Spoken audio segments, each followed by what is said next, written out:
जय हिंद फार्मा का पाठशाला में आप सभी का स्वागत है। मैं हूं आपका एजुकेटर डब्लू कुमार। आज हम लोग ह्यूमन सेल एंड इसके कंपोनेंट के तहत इंडोप्लाज्मिक रेटिकुलम देखने पढ़ने वाले हैं। सबसे पहले हम लोग देखते हैं कि सेल मेम्ब्रेन का चैप्टर हमें पिछले वीडियो में कवर हो चुका है। आज हम लोग साइटोप्लाज्म के अंतर्गत सेल ऑर्गेनेल्स देख रहे हैं, जिसमें कि आज हम लोग इंडोप्लाज्मिक रेटिकुलम देखेंगे। सबसे पहले समझते हैं ह्यूमन सेल। ह्यूमन सेल के सबसे बीच में न्यूक्लियस पाया जाता है। इसके चारों ओर इसके चारों तरफ साइटोप्लाज्म पाया जाता है, ठीक है, जिसमें कि हमारा अधिकतर सेल ऑर्गेनेल्स पाए जाते हैं। और इसके सबसे बाहर में जो कवर होता है इसको हम लोग प्लाज्मा मेम्ब्रेन बोलते हैं।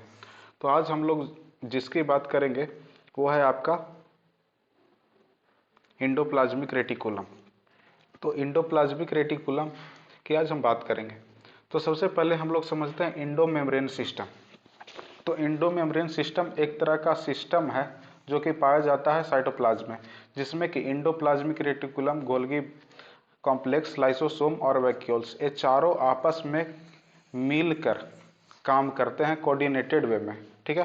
ये चारों आपस में फंक्शन करते हैं कोऑर्डिनेटेड वे में, और इन चारों को ही बोला जाता है इंडो मेम्ब्रेन सिस्टम, जो कि पाए जाते हैं हमारे सेल के साइटोप्लाज्म में। तो इस इंडो मेम्ब्रेन सिस्टम में आज हम लोग इंडोप्लाज्मिक रेटिकुलम पढ़ने वाले हैं। सबसे पहले जानते हैं इंडोप्लाज्मिक रेटिकुलम के बारे में। तो इंडोप्लाज्मिक रेटिकुलम करता क्या है? तो इंडोप्लाज्मिक रेटिकुलम का बहुत ही लार्ज साइज होता है, ठीक है, डायनेमिक स्ट्रक्चर होता है, और ये बहुत ही ज़्यादा रोल प्ले करता है। जैसे कि कैल्शियम स्टोरेज में इसका बहुत ही अहम योगदान है, प्रोटीन सिंथेसिस में है, एंड लिपिड मेटाबॉलिज्म में भी इसका बहुत बड़ा रोल है।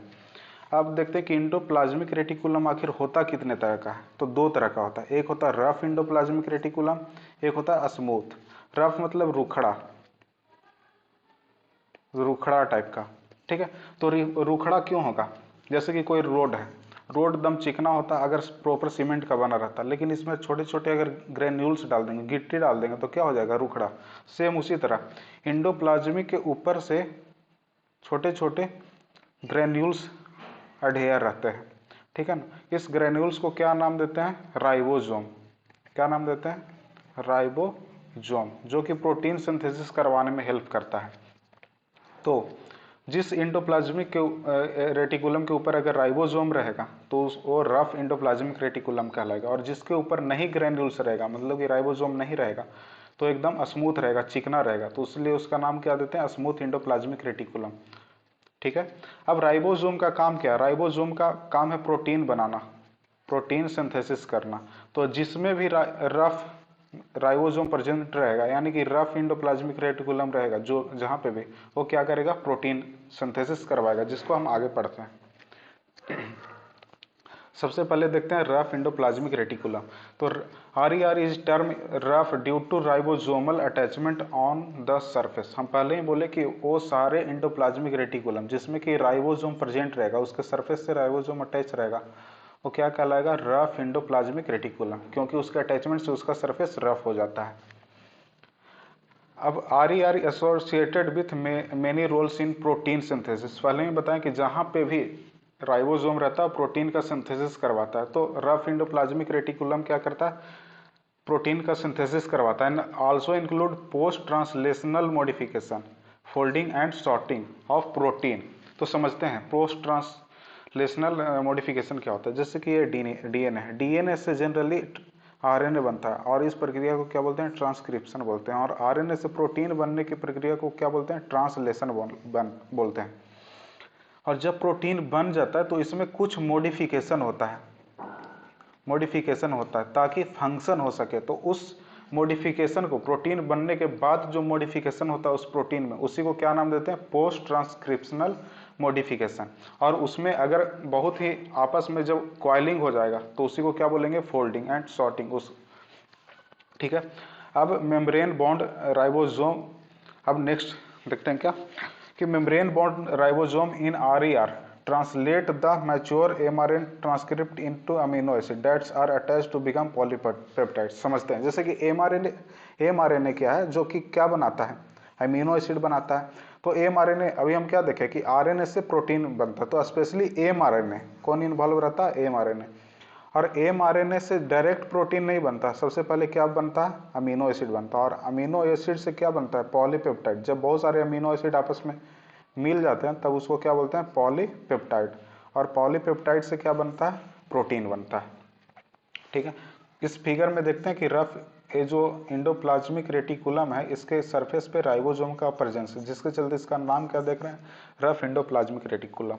और इस फिगर में दिखाया गया है कि ये हमारा डीएनए है, डीएनए से ट्रांसक्रिप्शन होके क्या बना, एमआरएनए बना, और एमआरएनए से ट्रांसक्रिप्शन होके क्या ट्रांसलेशन होकर, ठीक है, डीएनए से ट्रांसक्रिप्शन होकर आपका आरएनए बनता है, और आरएनए से ट्रांसलेशन होकर आपका क्या बनता है, प्रोटीन बनता है।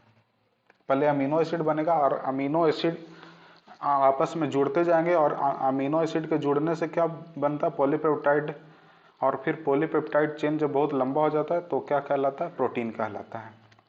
अब हम लोग स्मूथ एंडोप्लाज्मिक रेटिकुलम की बात करते हैं। तो स्मूथ एंडोप्लाज्मिक रेटिकुलम में किसी भी तरह का राइबोसोम अटैच नहीं रहता है। तो राइबोसोम अटैच नहीं रहेगा तो उसके चलते उसका जो सरफेस है वो स्मूथ हो जाएगा, रफ नहीं कहला रहेगा।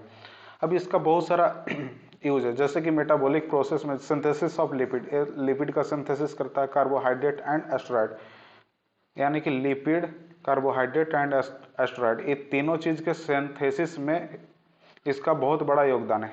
इसके साथ ही साथ अगर देखते हैं तो detoxification of drugs and other toxin, detoxification मतलब कि जहर को निष्क्रिय करना, ठीक है ना, हमारे बॉडी में जो भी जहर पाया जाता है या हमारे शरीर को नुकसान पहुंचाने वाले तत्व रहते हैं उसको क्या करता है, निष्क्रिय करवाने का काम करता है, ठीक है ना। फिर क्या है, ACR, ACR is distinguish from the rough endoplasmic reticulum by lack of ribosome, जो कि पहले ही बता दिए हैं, जैसे कि फिगर में देखते हैं, जिसके सरफेस पे राइबोसोम प्रेजेंट है वो क्या कहला रहा है, रफ इंडोप्लाज्मिक रेटिकुलम, और जिस पे नहीं प्रेजेंट है वो क्या कहला है, स्मूथ इंडोप्लाज्मिक रेटिकुलम। और ये आपका गोला सा दिख रहा है वो आपका न्यूक्लियस हो गया, ठीक है ना। अब ये पाया कहाँ जाता है, जनरली स्मूथ इंडोप्लाज्मिक रेटिकुलम की बात किया जाए तो it is specially abundant in the cell are involvement in the synthesis and secretion of lipid such as liver cell and adrenal cortex cell. तो कहाँ पाया जाता है बाबू, तो जहाँ पे भी लिपिड का सिंथेसिस होता है सबसे ज़्यादा या सिक्रेशन होता है, तो लिपिड कहाँ पे बनता है, लीवर सेल में, ठीक है। और आपका क्या हो गया, एड्रीनल कॉर्टेक्स, एड्रीनल कॉर्टेक्स ये हमारा किडनी होता है, किडनी के ऊपर एड्रीनल ग्लैंड होता है, और उसके उसी में जो किनारे वाला पोर्शन होता है ग्लैंड के उसी को क्या बोलते हैं, एड्रीनल कॉर्टेक्स, और बीच वाले पोर्शन को मेडुला बोलते हैं, तो उसी में बनता है। इस स्लाइड में हम लोग स्मूथ इंडोप्लाज्मिक रेटिकुलम के स्पेसिफिक फंक्शन देखते हैं। सबसे पहले हम लोग देखते हैं लिपिड सिंथेसिस, सबसे पहले हम लोग लिपिड सिंथेसिस देखते हैं। तो स्मूथ एंडोप्लाज्मिक रेटिकुलम है जो many different types of lipid का सिंथेसिस करवाता है, जैसे कि आपका क्या हो गया, फास्फोलिपिड। फास्फोलिपिड क्या होता है, जब लिपिड के साथ फास्फोरस अटैच हो जाता है तब उसको क्या बोलते हैं, फास्फोलिपिड। इस तरह कोलेस्ट्रॉल एंड ट्राइग्लिसराइड, ये सारे किसके प्रकार हैं, लिपिड के प्रकार हैं। सेकंड क्या देखते हैं, कार्बोहाइड्रेट मेटाबॉलिज्म। हमारे बॉडी में एक ग्लाइकोजन पाया जाता है, ग्लाइकोजन बनता कैसे, जब ग्लूकोज है जो बहुत अमाउंट में इनटेक कर लेते हैं तो ग्लाइकोजन के फॉर्म में हमारे बॉडी में स्टोर हो जाता है। तो हमारे ग्लाइकोजन बनाने में भी इसका बहुत बड़ा रोल होता है, किसका, स्मूथ एंडोप्लाज्मिक रेटिकुलम का, ठीक है। तीसरा हम लोग देखते हैं एस्टेरॉइड सिंथेसिस। एस्टेरॉइड आखिर होता क्या है, तो एस्टेरॉइड एक तरह का हमारे बॉडी में हार्मोन होता है, जैसे कि देखते हैं टेस्टोस्टेरोन। टेस्टोस्टेरोन क्या है, एक तरह का सेक्स हार्मोन है जो कि किस में पाया जाता है, मेल में पाया जाता है। उसी तरह हम बात करते हैं एस्ट्रोजन की, तो एस्ट्रोजन फीमेल में पाया जाने वाला एक बहुत ही इंपॉर्टेंट हार्मोन है, जो कि कैसे बनता है, तो स्मूथ एंडोप्लाज्मिक रेटिकुलम के कारण बनता है। तीसरा क्या हो गया, ड्रग टॉक्सिफिकेशन। तो आखिर टॉक्सिफिकेशन क्या है, तो जहर के लेवल को कम करने की प्रक्रिया क्या कहलाती है, डिटॉक्सिफिकेशन। क्या कहलाती है, जहर के लेवल को कम करने की प्रक्रिया क्या कहलाती है, डिटॉक्सिफिकेशन। और देखिए दुनिया का हर ड्रग्स कुछ ना कुछ क्या करता है, उसका नेगेटिव इफेक्ट होता है, यानी कि टॉक्सिक इफेक्ट होता है। तो उस टॉक्सिक इफेक्ट को कौन कम करता है, स्मूथ एंडोप्लाज्मिक रेटिकुलम।